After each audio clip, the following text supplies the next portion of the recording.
ठंड में स्पाइसी खाना और ससुराल।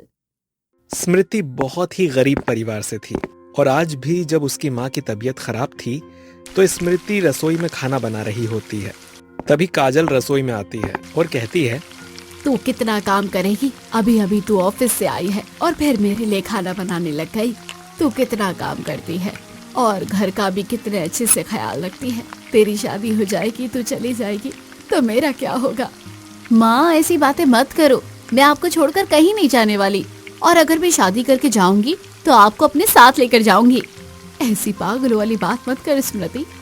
बस तेरी शादी एक अच्छे घर में हो जाए, मुझे इसके अलावा और कुछ भी नहीं चाहिए मेरे बच्चे। स्मृति काजल की इकलौती बेटी थी।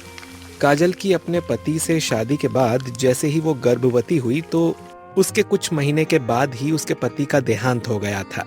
वो किसी कंपनी में छोटी सी नौकरी करके अपनी बेटी की परवरिश कर रही थी, लेकिन जब स्मृति बड़ी हुई तो उसने काजल की नौकरी छुड़ा दी और खुद नौकरी करने लगी। ऐसे ही कुछ दिन गुजरते हैं और एक दिन स्मृति और काजल मंदिर जाते हैं। तभी काजल को देखकर मंदिर के पंडित जी बोलते हैं, काजल बहन, तुम्हारी बिटिया तो बहुत बड़ी हो गई है और अब शादी के लायक भी है। उसके लिए कोई योग्य वर देखा भी है या नहीं?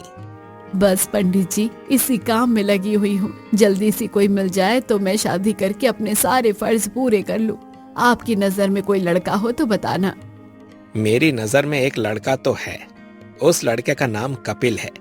बहुत अमीर घराने का लड़का है और साथ में बहुत संस्कारी।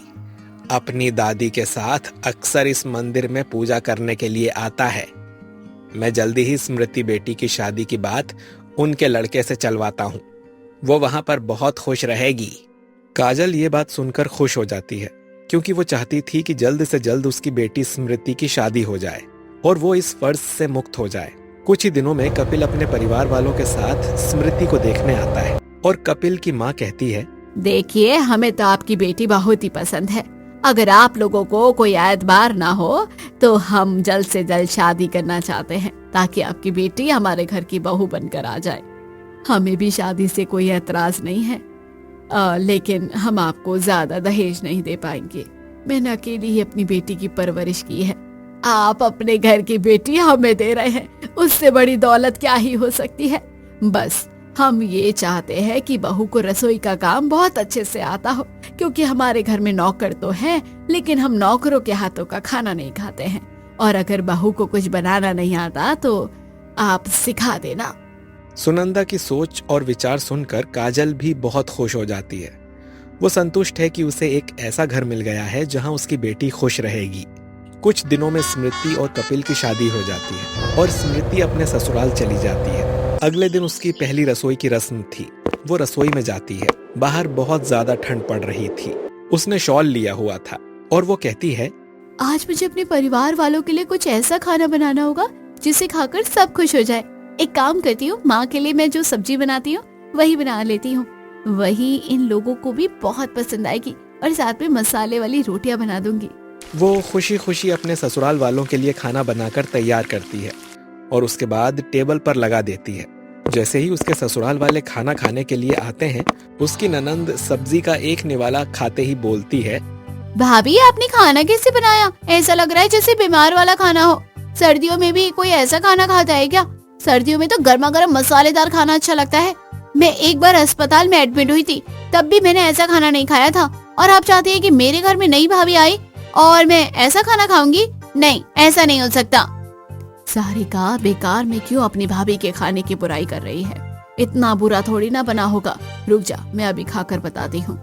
अब सुनंदा जैसे ही खाने का पहला निवाला खाती है तो वो स्मृति का अपमान करते हुए उसे थूक देती है और कहती है, अब मुझे लगा था कि मेरी बेटी सारिका बेकार में तुम्हारे खाने की बुराई कर रही है, लेकिन नहीं, खाना तो सच में खाना लायक नहीं हो रखा है। तुम्हें तो बिल्कुल भी खाना बनाना नहीं आता। मुझे तो लगा था कि तुम अपनी माँ की अकेली देखभाल करती थी तो तुमने खाना बनाना बहुत अच्छे से सीखा होगा, लेकिन तुम्हें तो कुछ भी नहीं आता। इसमें कोई बुराई नहीं है। मैंने इसमें कम मिर्च मसाला डाला है क्योंकि मैं माँ के लिए भी ऐसे ही खाना बनाया करती थी। ज्यादा मिर्च मसाला खाने से सेहत को नुकसान होता है और मैं नहीं चाहती कि आप सब लोग मेरा परिवार हो और आपकी सेहत को कोई नुकसान हो। जब माँ कह रही हैं स्मृति कि हमें ज्यादा मिर्ची वाला खाना खाना अच्छा लगता है, तो तुम बेकार में इसे क्यों खींच रही हो? अभी के अभी आओ और इस खाने में थोड़ी मिर्ची बढ़ा कर लाओ, वरना यह खाने के लायक नहीं होगा। अब स्मृति आगे कुछ भी नहीं कहती और रसोई में जाती है और खाने में थोड़ी सी मिर्ची बढ़ाकर ले आती है। उसे खाने के बाद अब वापस से सुनंदा कहती है, इस खाने में अभी भी बहुत ज्यादा कम मिर्च मसाला लगता है। तुम्हारे घर में मिर्ची का अकाल पड़ा हुआ था क्या? इसलिए तो खाने में मिर्ची डालते हुए इतना ज्यादा सोचती हो।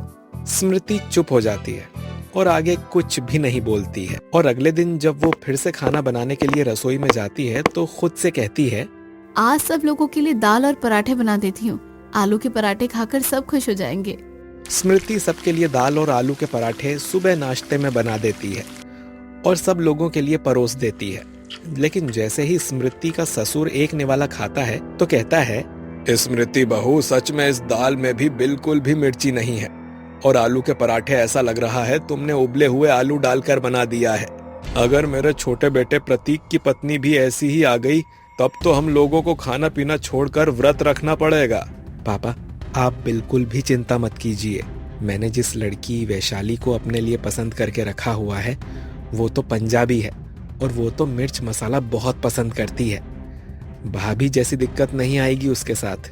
स्मृति सारी बातें सुनकर उदास हो जाती है। उसे समझ में नहीं आता कि वो क्या बोले और वो अपनी नजर नीचे झुका लेती है और उसकी आंखों में आंसू भर आते हैं और वो कहती है, आप लोग समझते क्यों नहीं है? मैंने इस खाने में ठीक ठाक मिर्ची डाली है। पूरी दाल की सब्जी बिल्कुल ठीक बनाई है। अगर पराठे के साथ आप इस दाल की सब्जी को खाते हैं तो दोनों में मिर्ची ज्यादा होने से आपकी सेहत का नुकसान हो सकता है।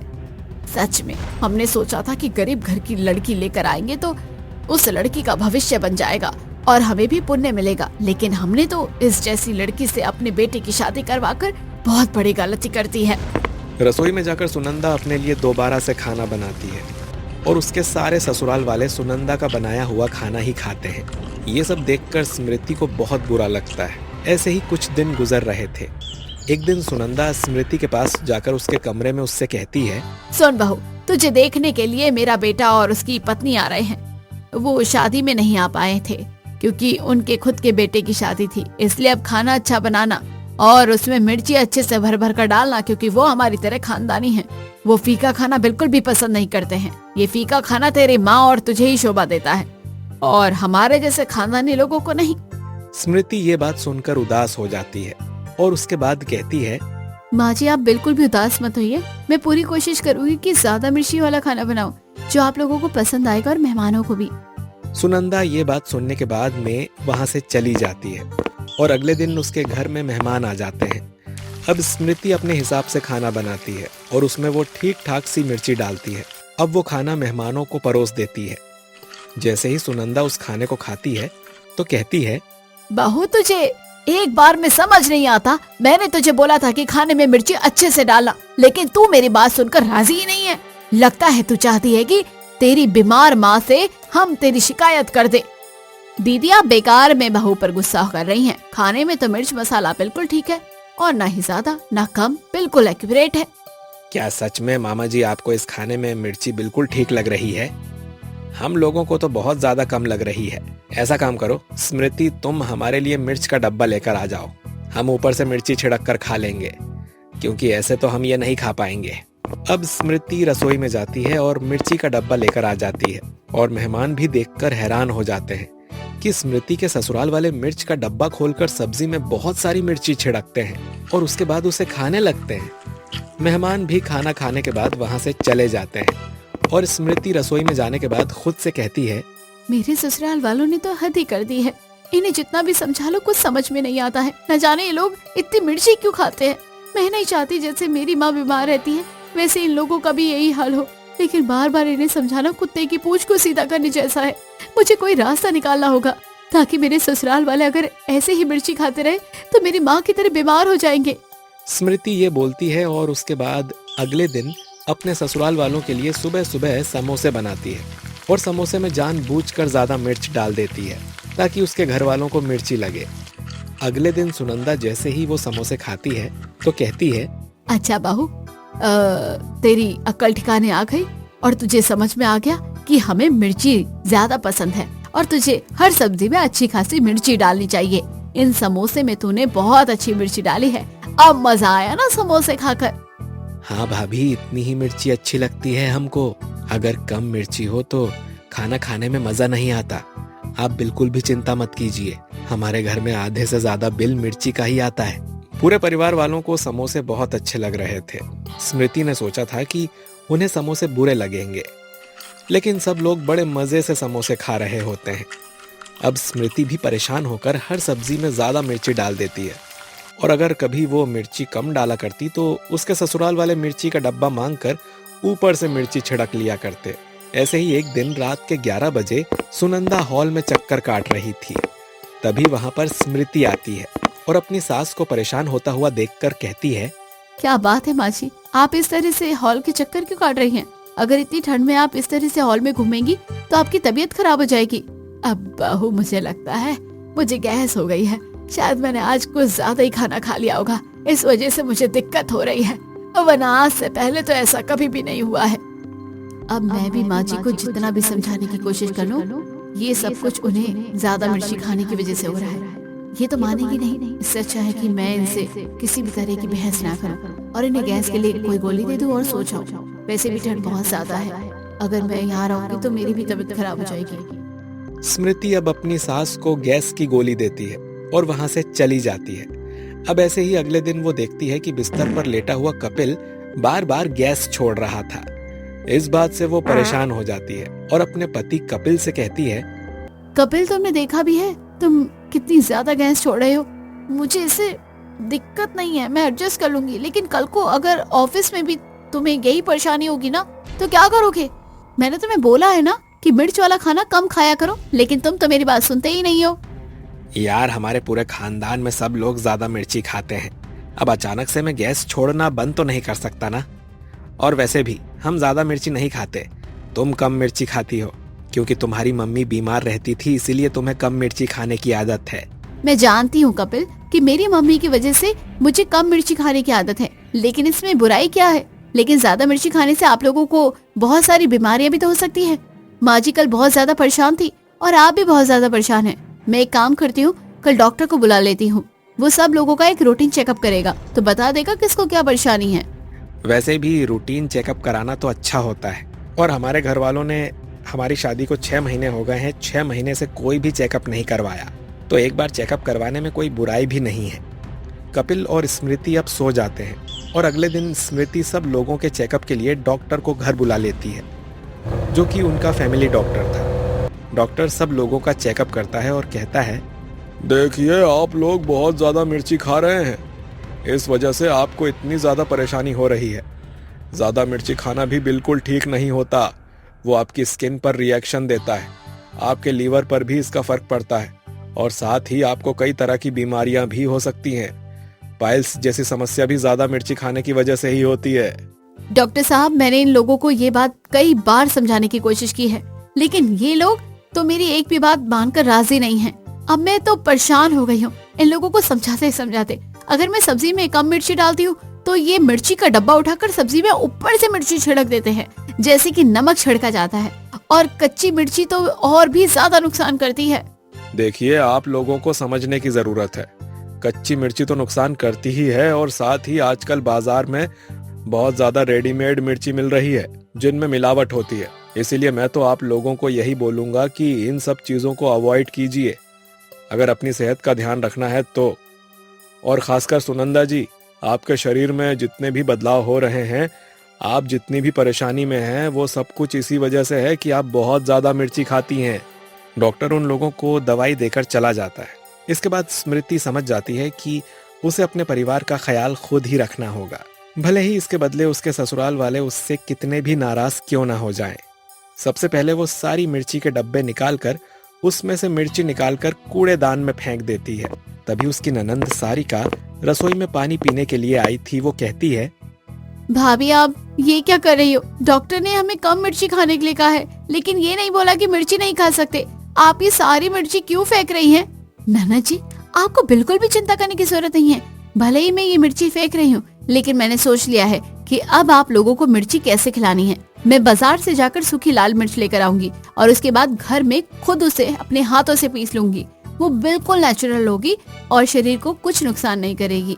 ये बात सुनकर सारिका को एहसास होता है कि सच में स्मृति उन लोगों की कितनी परवाह किया करती थी और वो कहती है, मुझे माफ कर दीजिए भाभी, आप हमारे बारे में इतना सोच रही हैं और मैं बेकार में आप पर गुस्सा कर रही थी।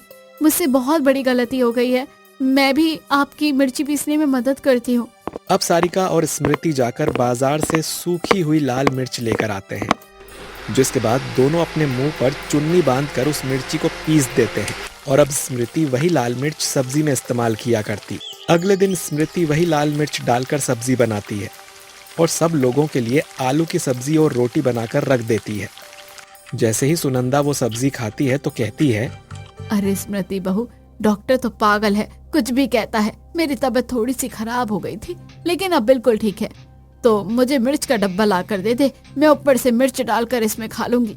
माँ जी, मेरी शादी को कई महीने हो गए हैं। आप जो भी मुझसे कहती हैं मैं चुपचाप सुनती रही और मैंने कभी भी आपको पलट कर जवाब नहीं दिया। लेकिन अब आपकी सेहत का सवाल है और साथ ही कपिल और घर के बाकी सदस्यों का भी। आप सिर्फ मेरे कहने में 1 महीने के लिए इस तरह खाना खाकर देख लीजिए। आप बोलेंगे तो उसके बाद मैं आपको ज्यादा मिर्ची वाला खाना भी खिलाने लग जाऊंगी और ज्यादा दिक्कत नहीं होगी। ठीक है, तेरे कहने पर तुझे 1 हफ्ते के लिए कम मिर्च वाला खाना बनाने की इजाजत दे देती हूँ, लेकिन सिर्फ 1 हफ्ते के लिए, 1 महीने के लिए नहीं। अगर मुझे उसमें अपनी सेहत में बिल्कुल भी फर्क नहीं लगा तो मैं वापस मिर्ची वाला खाना ही खाऊंगी। माँ जी, आप मेरे कहने से 1 हफ्ते के लिए राजी हो गई। मेरे लिए यही बहुत बड़ी बात है। आपको खुद ही फर्क पता चलेगा कि आपकी सेहत में कितना ज्यादा सुधार हो रहा है कम मिर्ची वाला खाना खाकर। इसके बाद में सुनंदा यही करती है और उसके बाद में कम मिर्ची वाला खाना खाती है। ऐसे कुछ दिन गुजर जाते हैं और सच में सुनंदा को अपने शरीर में फर्क लगने लगता है। उसके शरीर में बिल्कुल भी गैस नहीं बन रही थी और धीरे धीरे उसे कम मिर्ची वाला खाना खाना भी अच्छा लगने लगता है। और एक दिन पूरा परिवार खुद ही स्मृति के पास जाता है और कहता है, भाभी थैंक यू, आपकी वजह से मेरा चेहरा कितना ज्यादा ग्लो कर रहा है क्योंकि मैंने मिर्ची खाना कम कर दिया है, वरना मेरे चेहरे पर अजीब से दाने निकल आए थे, वो भी गर्मी की वजह से। बहू, तेरी वजह से अब मेरा दिल बिल्कुल ठीक है, वरना मैं थोड़ा सा जल्दी चलती थी तो मेरे पेट में जलन होने लगती थी और दिल भी जोरों से धड़कता था। ये सब कुछ तेरी वजह से हुआ है, मुझे माफ कर देना बहू। आप लोगों को अपनी गलती का एहसास हो गया, मेरे लिए इससे बड़ी बात कोई और नहीं हो सकती है। आप लोग ऐसे ही अच्छा खाना खाएंगे और आपकी सेहत ठीक हो जाएगी, तो मुझे और क्या चाहिए। वैसे भी मैंने अपने पिताजी को खो दिया है, मैं आप लोगों को खोना नहीं चाहती हूँ। ऐसे ही कुछ दिन गुजरते हैं और सच में पूरा परिवार कम मिर्ची खाना शुरू कर देता है। स्मृति भी ये सब कुछ देखकर बहुत ज्यादा खुश थी। जहाँ एक तरफ उसके परिवार वाले उसकी इंसल्ट किया करते थे और उसकी बात नहीं मानते थे, वहीं अब वो सब उसकी इज्जत किया करते थे और उसके हिसाब से खाना जो भी वो बनाया करती वो खा लिया करते।